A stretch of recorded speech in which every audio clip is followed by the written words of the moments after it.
மற்ற எல்லா பௌர்ணமியோட இந்த ஐப்பசி பௌர்ணமி வந்து ரொம்ப ஸ்பெஷல். ஏன்னா இன்னைக்கு மட்டும்தான் எல்லா சிவன் கோயில்கள்லயுமே வந்து அன்னாபிஷேகம் பண்ணுவாங்க. சாப்பாட்டால சாமி அலங்கரிச்சு காய்கறி மாலைகள்லாம் போடுவாங்க.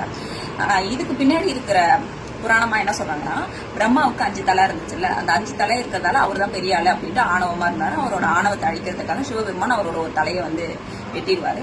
சோ அதை வெட்டின தலை வந்து அந்த கபாலம் இருக்குல்ல, அது வந்து சிவபெருமானோட கையை விட்டு அகலாம அதிலே ஒட்டிக்கிச்சான். அதுதான் வந்து பிரம்மகத்தி தோஷம் அப்படி சொல்லுவாங்க. அது எப்ப நிவர்த்தி ஆகும் அப்படின்னு சொன்னாங்கன்னா, அந்த கபாலத்துல எப்ப சாப்பாடு நிறையுதோ அப்போ வந்து என்ன ஆகும், இந்த தோஷம் பண்ண விட்டு போயிடும், அந்த கபாலம் கையை விட்டு போயிடும் அப்படின்னு சொல்லுவாங்க. சிவபெருமான் வந்து அவரோட நிலை அறியாம எல்லா இடத்துக்கும் போயிட்டு பலி ஏற்று வாழ்ந்தாராம். பலினா பிச்சை எடுத்து அந்த கபாலத்தை எடுத்துட்டு போய் எல்லா இடத்துலயும் சாப்பாடு கேட்கிறாரு. எல்லாரும் சாப்பாடு எடுத்து வந்து போடுறாங்க. எதுலயுமே வந்து என்ன ஆகுது, நிறைய மாட்டேங்குது. போட போட அது வந்து மறைஞ்சிடுது.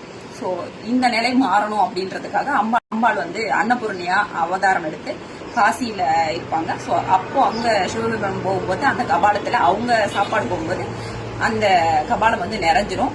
அதுக்கப்புறம் அந்த தோஷம் வந்து நிவர்த்தி ஆயிடும். ஸோ அது நடந்தது இந்த ஐப்பசி பௌர்ணமி தான். அதனாலதான் இன்னைக்கு நம்ம இதை வந்து கொண்டாடிட்டு இருக்கோம்.